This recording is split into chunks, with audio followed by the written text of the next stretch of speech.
Good evening friends. स्वागत है आप सभी लोगों का हमारे यूट्यूब चैनल कैफ़े एकेडमी पर। हम अपने प्रीवियस लेक्चर में चैप्टर 1 यूनिट 7 जो हमारा अकाउंटिंग स्टैंडर्ड था, उसमें हम अकाउंटिंग स्टैंडर्ड क्या होते हैं और अकाउंटिंग स्टैंडर्ड कैसे फ्रेम होता है, कैसे बनता है, ये प्रोसेस देखे थे। विद दैट हमारा चैप्टर 1 ख़त्म होता है। आज हम चैप्टर 2 स्टार्ट करने जा रहे हैं। आज चैप्टर 2 का यूनिट 1 बेसिक अकाउंटिंग प्रोसीज्यूर, जो कि जनरल एंट्रीज है, वो पढ़ने वाले। आइए देखते हैं। पहला कंसेप्ट है डबल एंट्री सिस्टम। अगर आपको याद होगा, हम अपने चैप्टर 1 यूनिट 2 में वेरियस अकाउंटिंग कंसेप्ट पढ़े थे, जिसमें से एक ड्यूअल एस्पेक्ट अकाउंटिंग था, जिसमें था each and every transaction will have two effect, one is debit one is credit. वो कंसेप्ट को बेस रख के डबल एंट्री सिस्टम बनाया गया है। यहाँ पे थोड़ा history of double entry system दिया गया है कि कैसे कैसे डबल एंट्री सिस्टम इवॉल्व हुआ है। हम डबल एंट्री सिस्टम क्या है वो देखने जा रहे हैं। Double entry system of bookkeeping has emerged in the process of evolution of various accounting techniques. Various accounting techniques develop होते होते finally double entry system develop हुआ गया। ये एक साइंटिफिक सिस्टम है। It is the only scientific system of accounting. According to it, every transaction has twofold. According to it, every transaction has twofold. That is debit and credit. And both the aspect are to be recorded in the books of accounts. Both the aspects are to be recorded in the books of accounts. Therefore, in every transactions at least two accounts are affected. वही है, each and every transactions event हम जो भी record करने जा रहे हैं, उनका दो एस्पेक्ट ऑफ अकाउंटिंग रहेगा। One is debit, second is credit. For example, purchase of furniture, either cash balance will reduce. अगर हम फर्नीचर खरीद रहे हैं, परचेज कर रहे हैं, आइदर हम कैश पेमेंट करेंगे तो कैश पेमेंट घटना है, और लायबिलिटी टू इंक्रीज। अगर हम पैसा नहीं दे रहे हैं, हम बाद में पैसे देंगे, तो हमारा उस केस में फर्नीचर परचेज के साथ साथ लायबिलिटी भी बढ़ेगा, जहाँ पे एसेट एक्वायर होगा। ठीक है, this has been made clear already. The double entry system records both the aspect. दोनों एस्पेक्ट हम रिकॉर्ड करेंगे। One is furniture debit, credit होगा हमारा कैश और लायबिलिटीज। ठीक है, it may be defined as the system which recognizes and record both the aspects of transaction. Same चीज बोला गया बच्चों। ये मोर साइंटिफिक मेथड है रिकॉर्डिंग का, found to be great to use for the recording of the financial transactions of all kind of entries. ठीक है, advantage क्या है डबल एंट्री सिस्टम का? पहला एडवांटेज है एक्यूरेसी। क्यों एक्यूरेसी देता है? क्योंकि डेबिट एंड क्रेडिट हम लोग दोनों एस्पेक्ट रिकॉर्ड कर रहे हैं, तो each and every point of time हमारा डेबिट इक्वल टू क्रेडिट होगा। With a system of trial balance बनाया गया है, device of trial balance prepare होता है। विद दैट डिवाइस ये बोलते हैं कि डेबिट एंड क्रेडिट मैच होना है, तो हमारा एक्यूरेसी चेक हो जाएगा। सेकेंड एडवांटेज इज प्रॉफिट कितना अर्न किया और लॉस कितना अकर किया, वो ascertained together with the detail. ये हमको फाइंड करने में ईजी हो जाता है, क्योंकि सिंगल एंट्री सिस्टम में ये फैसिलिटीज़, ये बेनिफिट नहीं था, ये एडवांटेज नहीं था। इस केस में फिनेंशियल पोजीशन भी हमें बताने में आसान रहता है through the preparation of financial statement, that is balance sheet. This system, the system permits accounts to be kept is in as much details as necessary.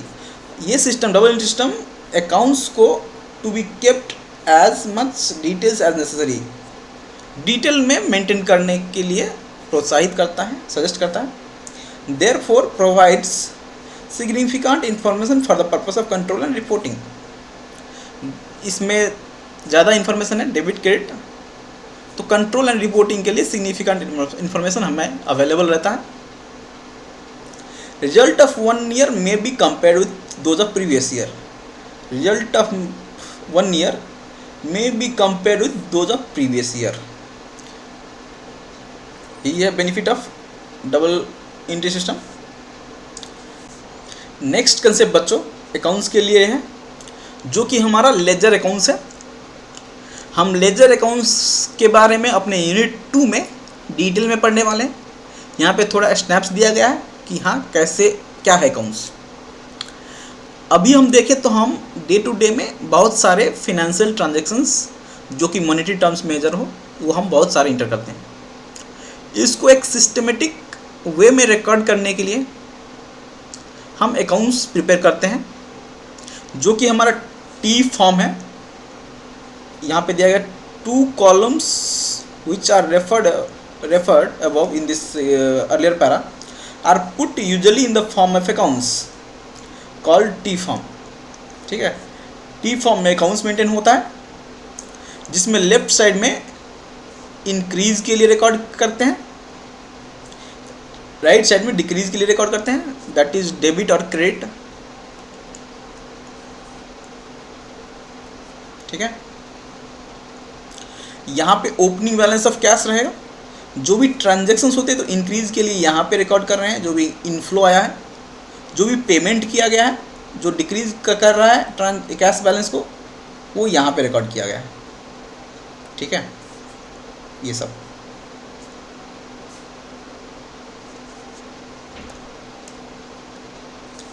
Decrease कर रहा है.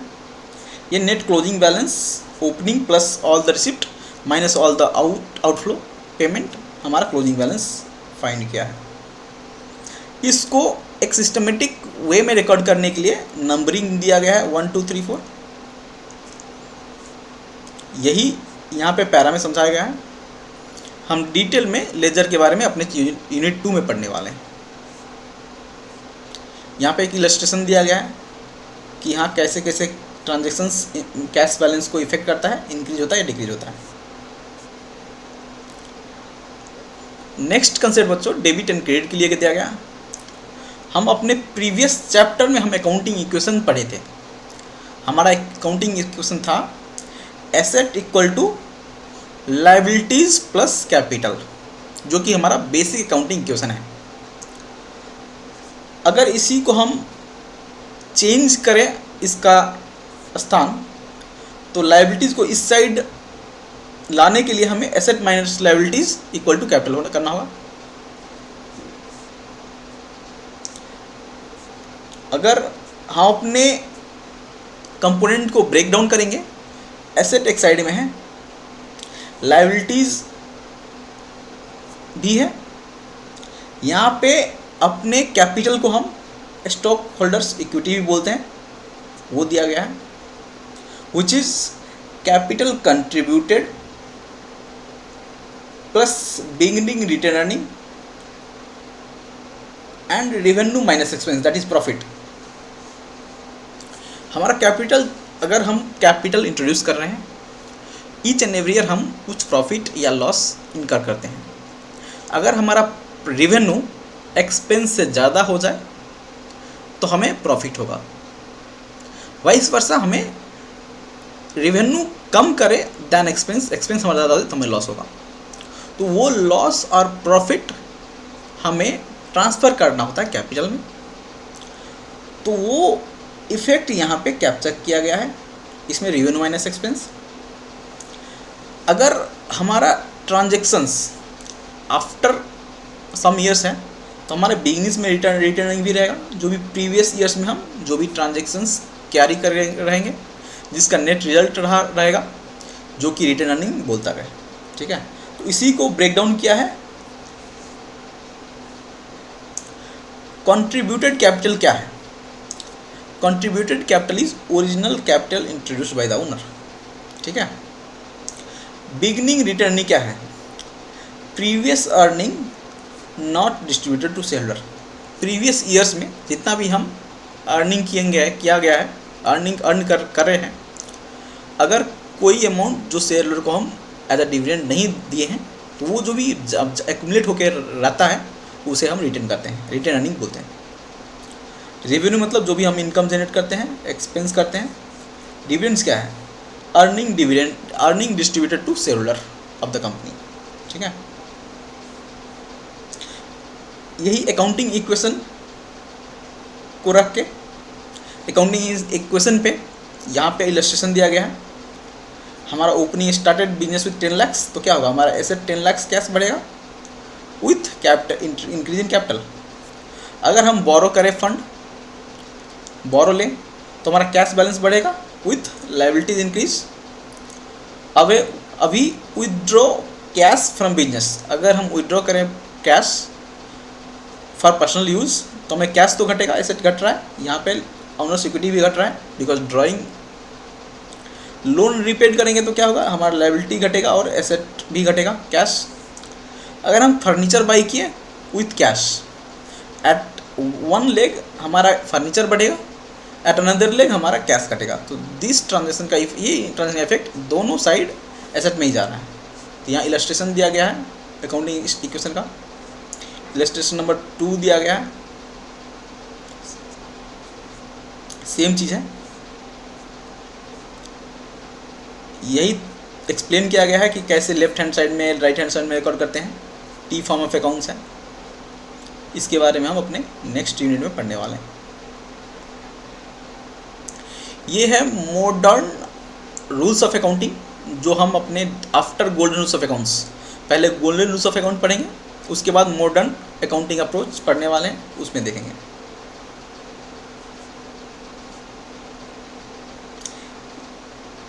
ये इलस्ट्रेशन दिया गया है वही अकाउंटिंग इक्वेशन कंसेप्ट पर, आप एक बार देख लीजिएगा।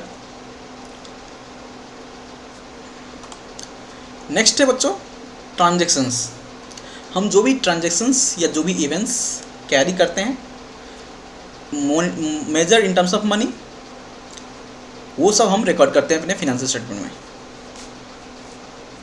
So transaction analyzed in terms of money supported by proper documents are recorded in the books of accounts under double entry system. To analyze dual aspect of each transaction, two approach can be followed. एक है accounting equation approach, दूसरा है traditional approach. ठीक है, traditional approach में हम accounts के type पढ़ेंगे, जो भी personal account, real account, nominal account पढ़ेंगे। वहाँ पे गोल्डन रूल्स ऑफ अकाउंटिंग पढ़ेंगे। अकाउंटिंग इक्वेशन अप्रोच जो कि हम देखे हैं अभी, वही है। The relationship of asset with that of liabilities and owner's equity in the equation form is known as accounting equation. ठीक है, वही दिया गया है, equity plus liabilities equal to asset. और लायबिलिटीज़ को अगर हम ब्रेक डाउन करें लॉन्ग टर्म लायबिलिटीज़ और शॉर्ट टर्म लायबिलिटीज़ में, equity plus long term liabilities equal to fixed asset plus asset को हम दो में बाइफरकेट कर दिए, fixed asset plus current asset. Liabilities को माइनस कर रहे हैं इस साइड लेके।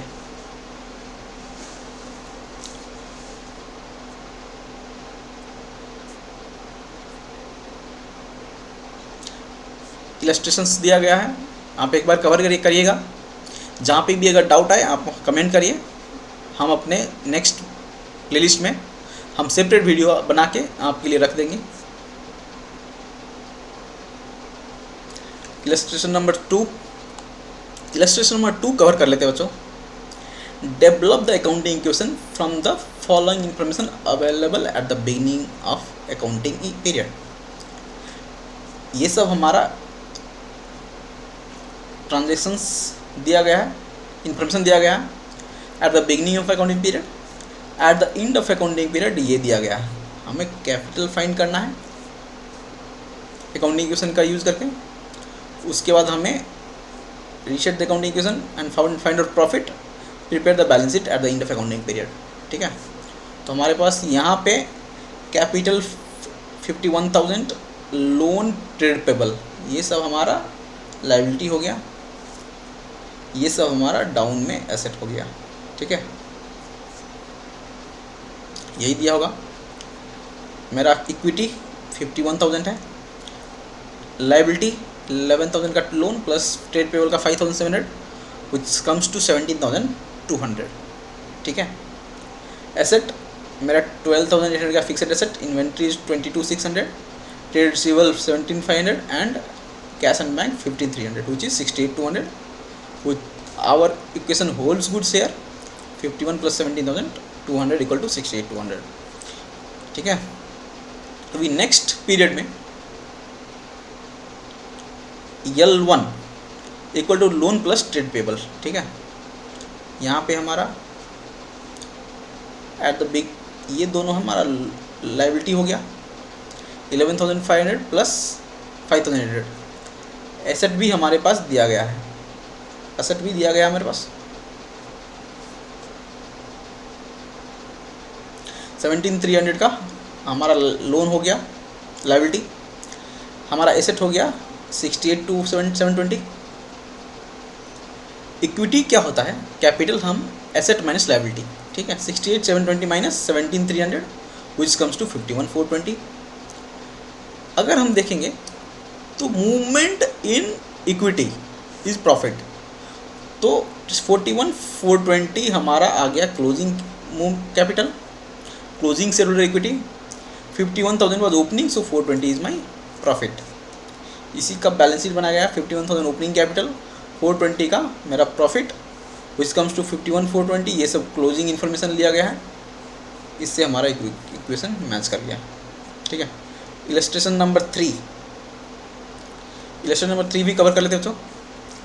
Mister David has provided following details related to his finances, find out the missing figure. Profit earned 5,000 का है, asset at the beginning of the year हमें find करना है, liability at the beginning of the year 12,000 है, asset at the end of the year find करना है, liability at the end of the year find करना है। तो asset at both point of time, eight the beginning eight the and, liabilities eight the and, हमें ये 3 things find करना है। हमें कैपिटल दिया गया है, क्लोजिंग कैपिटल और लायबिलिटीज इंक्लूडिंग कैपिटल। ठीक है, तो 50 मेरा 35 है क्लोजिंग कैपिटल, मेरा liabilities including capital eight the end of the year is 50,000। तो मेरा कैपिटल, मेरा लायबिलिटी कितना हो गया 15,000, डिफरेंस बिटवीन दिस। ठीक है, यहाँ पे कंप्यूटिंग ओपनिंग कैपिटल। ठीक है, closing capital minus profit earn during the year. Closing capital मेरा 35,000 का है, प्रॉफिट अर्न 5,000, 35,000 माइनस 5, सो मेरा ओपनिंग कैपिटल कितना हो गया 30,000। ठीक है, asset equal to liabilities plus capital, therefore opening asset a 12,000 plus 30,000। ठीक है बच्चों, 30,000 हमारा ये जो ओपनिंग कैपिटल है यहाँ पे हम फाइंड किए हैं, प्लस 12,000 ऑफ ओपनिंग लायबिलिटी, दोनों को मिला के एसेट 42,000 ओपनिंग में फाइंड कर गया, जो हमारा ए है। अभी हमें फाइंड करना है एंड ऑफ पीरियड में एसेट, एंड ऑफ पीरियड में लायबिलिटी। तो लायबिलिटीज हम तो 15 फाइंड कर लिए हैं, विद दिस हमारा एसेट भी आ जाएगा 35,000 प्लस 15,000 विच इज 50,000। हम डायरेक्टली ये भी ले सकते थे 50,000।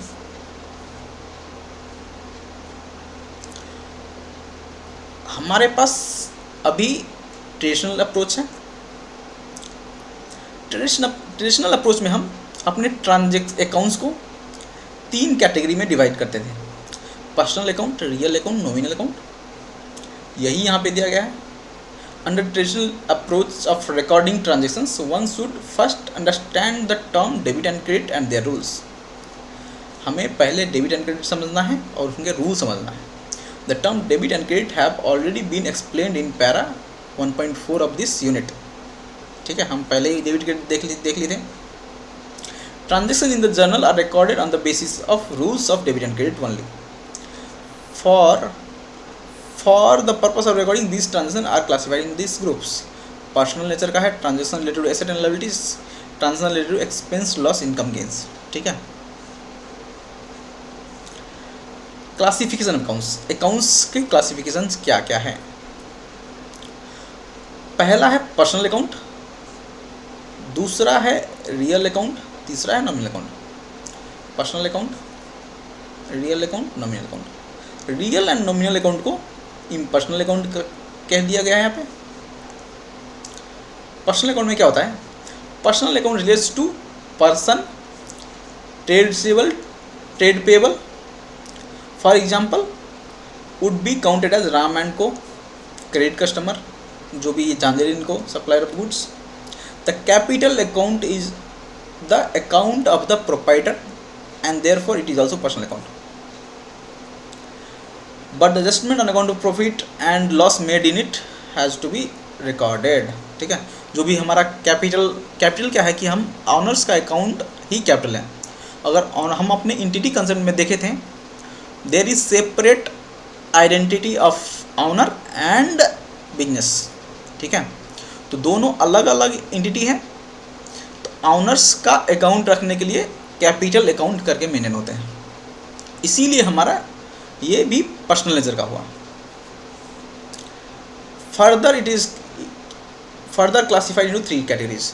ये पर्सनल अकाउंट को 3 कैटेगरीज में डिवाइड किया गया है। One is natural person, one is artificial legal person, third is representative personal account. Personal account जो भी हुआ Ram and co, Sam and Ram's account, Sam account, women being like Ram, Sam, Rita.